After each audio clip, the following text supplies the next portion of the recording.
Under the endless night skies is a little boy named Shiki, together with his friend Michael and his grandfather, Demon King Ziggy. He's in awe of the shooting star he sees, and Ziggy corrects him, saying that it's a dragon. This excites him, but Michael says that it might be a comet, which bums the boy out a bit. He then asks his grandfather why he lied, when he's the one who said lying is bad in the first place. Of course, Ziggy uses the opportunity to get philosophical and tells Shiki that they won't know if it's a dragon or a comet until they see it up close. So if he only stays at home, there's so much he won't know. He should explore, meet new people, make tons of friends. Friends? The boy asks. The most important thing in the world, Ziggy answers. If one can find friends that would shed tears for them, they should treasure those people forever. Shiki then turns to Michael, saying that he's his friend, but Michael disputes this as machines don't cry. They don't even have hearts. To this, Ziggy maintains that everyone does have a heart, and with Shiki insisting that Michael's his friend, he eventually agrees. Shiki asks his grandfather what's up there in the sky.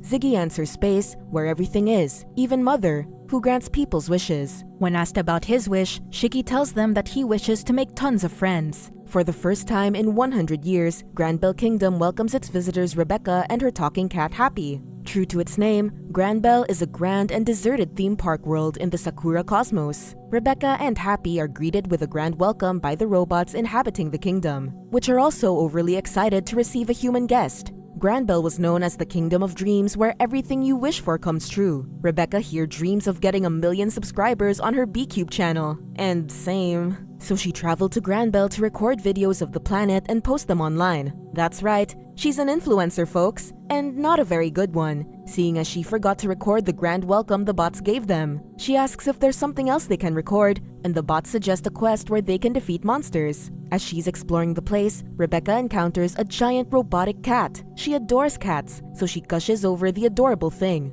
Suddenly, the cat robot malfunctions and collapses on the ground, and on its back is an all-grown-up Shiki, who's trying to fix it right up. Rebecca freaks out upon realizing that he's a real human, while Shiki's intrigued by her since it's his first time to meet an actual human. He leans way too close to Rebecca to inspect her body, which, you guessed it, prompts Rebecca to give him a knuckle sandwich. Still, that doesn't deter Shiki from asking her to be his friend. Rebecca's weirded out by the boy's approach, and it just makes her think that he's a perv. Shiki just doesn't know how to interact with humans, and since she doesn't know that, she hits him again before walking away. But no matter where they go, Shiki just keeps following them, scaring Happy and Rebecca even more. She goes to an inn and complains about Shiki to the barmaid, when said Shiki pops up behind the barmaid, surprising poor Rebecca. It turns out that Shiki knows all the machines there, and he claims that they're all good friends, especially Michael, who's been with him since he was a wee lad. Though Shiki came off as weird at first, observing his friendliness with the robots makes Rebecca see him in a different light. However,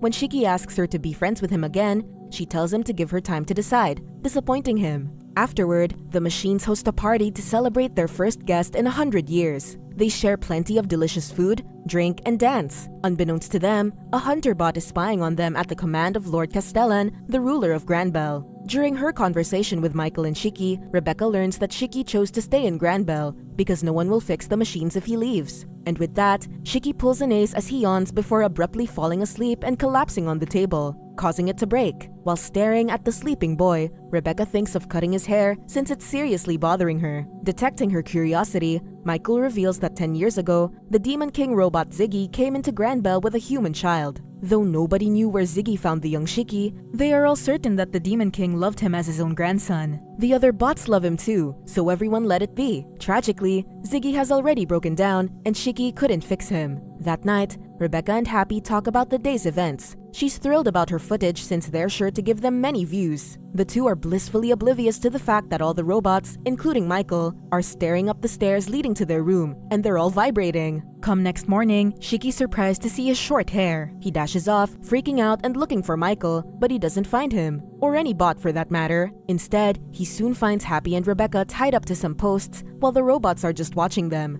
Rebecca has no idea what happened. She just woke up to her and Happy already tied up. She tells him to untie them, but Lord Castellan arrives, telling Shiki not to. Much to the boys' confusion, Lord Castellan intends on killing their guests. He wants to steal their ship so they can get out of the island. He resents humans. He's angry at them for thinking that robots are beneath them. The Lord's words only deepen Shiki's confusion because he's a human too. and to him, all of them are his friends. He gets even more devastated when he sees Michael in the crowd, and a still-bound Rebecca surmises that they were infected by a virus. Lord Castellan confirms this, saying that the virus gave them the self-awareness to realize that they aren't human tools. Shiki's in disbelief as he runs up to Michael, shaking him and telling him to get a hold of himself, but Michael only responds that humans are enemies. With the desperation mounting on him, Shiki can only remind him that they're friends and he promises to fix them all. But before he can move, a knight puts a torch near Rebecca, threatening to burn her if Shiki does anything. Lord Castellan's next words come out like a punch straight to Shiki's face. He reveals that he never actually fixed them. He can't fix them. He's only been playing the role of the mechanic when in reality, Granbel's auto repair system is the one that's doing the job.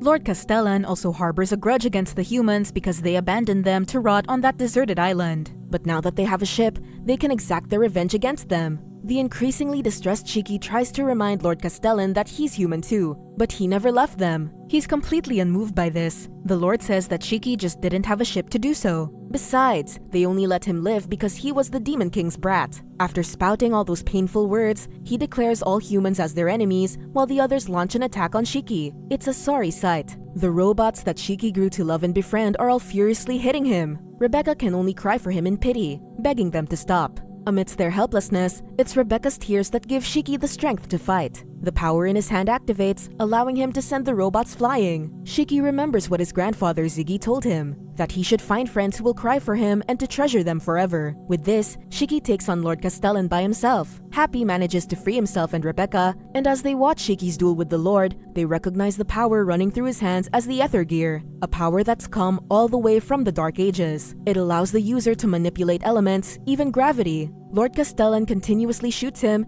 and Shiki avoids his attacks midair using the Ether Gear. He then releases a strong punch called Gravity Fit to hit Lord Castellan. The overwhelming power causes the ground to collapse, and the Lord is ultimately defeated. Rebecca and Happy almost fell into the huge crater if Shiki didn't catch them. Despite Castellan's defeat, the robots are still chanting that humans are enemies, so Shiki floats Happy and Rebecca to their ship. While they're floating, Michael leads the robots into chasing after them. Seeing Michael's compulsion to kill them breaks Shiki's heart. He plans on staying there on the island, where his home is, but Rebecca doesn't let him. She drags him aboard to escape with them. As Rebecca fires her ship, Aqua Wing up, it starts to fly. The robots can only watch as the ship takes off. They go beyond the skies and straight into space, the Sakura Cosmos to be exact. Shiki's amazed by the endless beauty surrounding them, and Rebecca discloses that she comes from another planet called Blue Garden. A comet passes the ship, and Rebecca clarifies that it's actually a dragon, so Shiki and his grandpa were right all along. Meanwhile, back in Granbel, the defeated Lord Castellan is deep in thought as he lies on the crater. It turns out that the whole humans are enemies shtick was just that.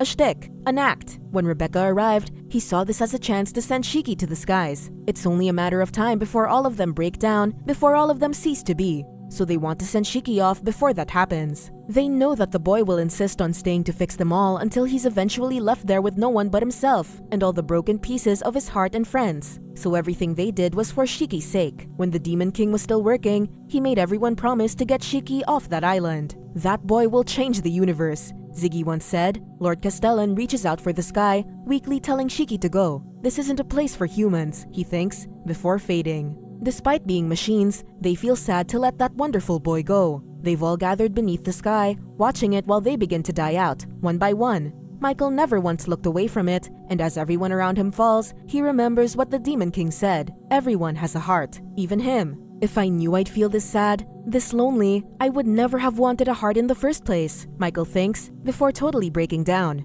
And with that, the Granbel planet becomes truly deserted as all robots cease to function. While Shiki is thrilled to see the cosmos, he still cries for the friends he left in Granbel. Even if they went nuts, they're still his friends, so he promises to make 100 friends in space. Rebecca and Happy can only look at him with sympathy. As the Aqua Wing is heading to Blue Garden, Rebecca shows videos of her B-Cube channel to him. Their job is basically traveling around to all sorts of places to make tons of interesting videos. They also earn money from it. She offers to help Shiki register as an adventurer once they arrive at her planet. For now, he can be her and Happy's bodyguard, since being a B-Cuber can be dangerous. When they finally arrive in Blue Garden, Shiki is impressed by how different the planet is from Granbel. Rebecca takes him to the Adventurers Guild to register, where he's amazed to see that there's so many humans he can be friends with. While Rebecca doesn't discourage him, she reminds the boy that there are both good and bad people there. Also, most people won't approach strangers at random. But before she can stop him, Shiki's already approached a man and poked his face, asking him to be his friend.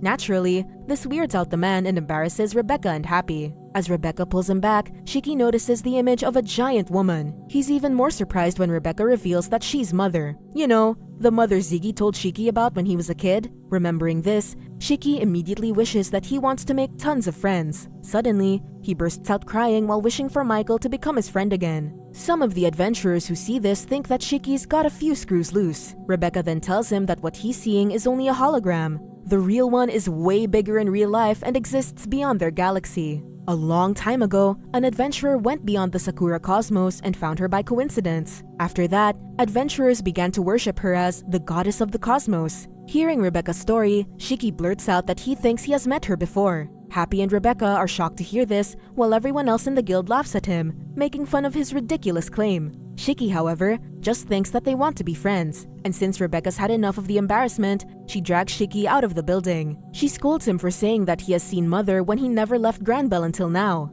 Shiki's about to explain himself when a man suddenly shows up to steal Happy. He then runs away using his flying bike. Shiki's furious over this, and he calls the man a friend thief while running after him. Rebecca, on the other hand, is too stunned to move. She reminisces the time she found Happy when she was a child. After learning that the lost kitty was abandoned, she took him in as she was also living alone. Meanwhile, Shiki activates ether gear to chase the man. He pulls his bike to the ground, but the man recovers from the fall and still refuses to return Happy. To make matters worse, the thief's boss shows up with their gang, challenging Shiki, while Rebecca joins the fray and demands them to let her cat go. Since they'll make a lot of money from selling Happy off, he refuses to give him back. The fear of losing Happy makes Rebecca recall the pleasant memories she shared with him. He's her only companion in life, and she swears he'll make them pay if something happens to Happy. As for Shiki, he activates his power to slide across the ground, enabling him to grab the enemy and send them flying. The boss immediately recognizes that it's the ether gear, making him eager to defeat Shiki. And so, the boss busts the big boys out, and those big boys happen to be a freaking machine gun. He ratatas away without any regard for his men getting hurt.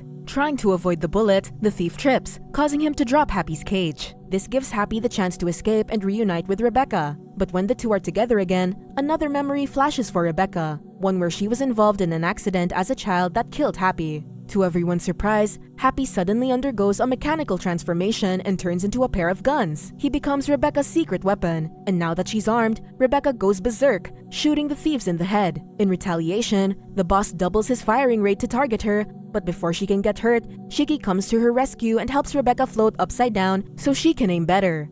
This lets Rebecca get close to the boss, and she fires at him multiple times until he collapses to the ground. Seeing their boss is defeated, the rest of the gang runs away in fear. In the end, Rebecca reveals that she uses ether bullets so they might sting a little, but they won't be able to kill. Witnessing how good Rebecca is at fighting, Shiki wonders why she needs a bodyguard. Afterward, Rebecca reveals that when they had an accident, Happy ended up having the machine body. Although it upset Rebecca at first, she thought that Happy is still happy in any form, and that only made their friendship stronger. Somewhere in the cosmos, a lackey reports to his superior that the Demon King's son, maybe grandson, has left Granbell. He's spotted in Blue Garden. Elsie Crimson seems pleased by this news and tells him to set off for the planet. Back at the Adventurers Guild, Shiki meets Clarice, the guild's receptionist. She cries in relief, seeing that Rebecca returned safely and even found a new friend. Shiki, on the other hand, just eyes her blankly and asks if she's a woman. As thanks for saving her friend, the overly emotional Clarice promises to help Shiki register, even without any proof of identification.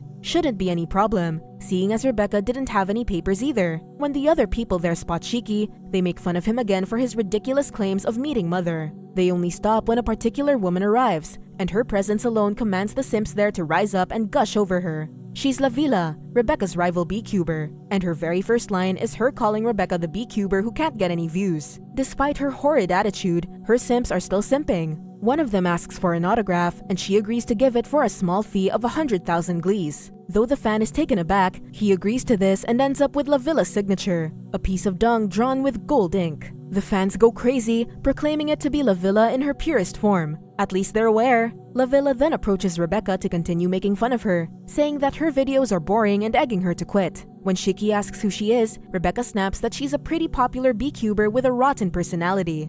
Smiling smugly, dear La Villa says that she would like to disagree with one of those statements. She isn't a pretty popular beecuber, she's the most popular beecuber in all of the Sakura cosmos. Everyone knows how fabulous she is. Of course, Shiki ruins her moment by saying that he doesn't know who she is, which bugs her at first, but she dismisses him as stupid since he's one of Rebecca's friends. So basically, La Villa, the most popular beecuber, is beefing with an unknown beecuber, and she keeps insulting Rebecca until she cries. You'd think that she wouldn't even be on La Villa's radar, but it looks like she doesn't have any bathwater to sell, so she's killing time with Rebecca. Satisfied, La Villa goes on her merry way. But Shiki avenges Rebecca by abruptly grabbing her hand and using ether gear to make her float, scaring the girl. With an unamused face, he coldly tells her that she made Rebecca cry. Before he could cause any more trouble, Rebecca just drags him out of the building. After all that commotion, the three of them head to a restaurant and wait for Shiki's registration to be approved. His ID will serve as a ticket to starting out his adventures, and he's thrilled by the thought of it. That said,